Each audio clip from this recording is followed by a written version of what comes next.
Senator Fawcett. Well, thank you, Mr Acting Deputy President. I was going to make some plain remarks about this bill, but I have to say there's only one thing more stupid than a senator who claims to wear red underpants on his head. It's somebody who comes in here without having done his homework and then makes crass party political comments about an issue that was actually had its origins in a Senate inquiry that was multi-party supported. So his own people led an inquiry into both the ATSB and CASA, and the recommendations that flowed out of that were for improved governance of CASA, including aviation experience, both technical and operational, on the board. And so the former government, who didn't bother to respond to that Senate report within the period up until the proroguing of the parliament, have let the country down by now turning around and just taking a crass political approach to this, as opposed to taking the time to speak to the members on his own side of the Senate to understand the background to these changes. In the election policy that the Coalition put forward, we already started to respond to the recommendations of that report. Two key measures were flagged. One was this change to the CASA board, and if you read the minister's second reading speech, he makes very clear that, as recommended by the report, these additional members will have operational and technical experience in the aviation industry, so that the board of CASA is able to, in an informed manner, set a strategic direction for the nature of the regulator and to also hold them to account in terms of their delivery of that role.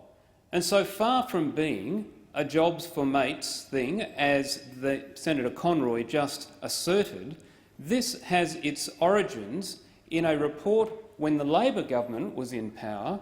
It was supported by all sides, Senator Xenophon, Labor, ourselves, and the recommendation said the board should have technical and operational experience. So if Senator Conroy had done his work, he would have been able to provide a far more informed contribution to this debate, as opposed to giving a speech that is about as stupid as wearing red underpants on his head, which is his previously stated preferred position. The Coalition is also putting this measure in place now because one of our other election commitments was to have a review of CASA's approach to regulation and regulatory reform. And again, this was highlighted in the inquiry into aviation accidents. And so the Coalition government has preempted the fact that it needs to have that inquiry into regulatory reform. The actual recommendation was perhaps it should be a Senate inquiry, but what the government has said is no, we'll get an independent panel of a well-respected Australian member as well as international members from the UK and Canada to look at regulation in Australia, how the regulator is performing, what changes perhaps are required. And when those recommendations come down, what we want to have in place is a board of CASA that have the experience on board, not just the broader corporate experience that people like the current chair and others bring, but specifically aviation technical and operational experience, so they can look at the recommendations of the ASSR panel and make appropriate recommendations to government, as well as look at the recruitment of a new CEO or Director of Safety for CASA, who will be able to implement the strategic direction that the board wishes to set. One of the problems we've had to date is that because people have appointed directors without that ongoing strategic direction, you have a personality, regardless of which director we're talking about, who set a direction. Is it a big R regulator? Do they impose the regulations with a big stick? Is it a consultative regulator? Is their priority on education and empowerment of industry? And we've seen just in the recent years a large swing as to how the regulator approaches its role and its engagement with industry. For the benefit of industry to be both safe and sustainable, we need a consistent strategic direction.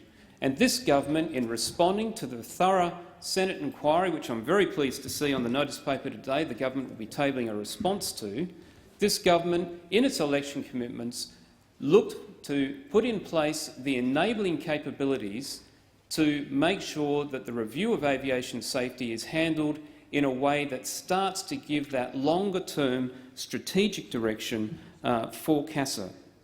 Now, I noticed Senator Conroy said that there's been no concerns with CASA or ATSB, they've done an exemplary job. Well, he clearly hasn't done his homework and actually looked at the Senate report which was issued, which made headlines around the country by saying there are problems. And the number of submissions that have come in to the review being headed up by David Forsyth indicates that the industry recognise there are issues. They are on both sides. It's not all CASA's fault, but has the organisation been an exemplar of a regulator in terms of how it engages with industry and recognises the need not just to be safe as an industry but to be sustainable? And the answer to that is clearly no, both from the Senate report and from the nature of submissions coming into the inquiry. The Productivity Commission's just released their suggested audit framework for regulators, and that's going to be an interesting template to run across the approach that CASA has taken and the recommendations that come out of the review by David Forsyth.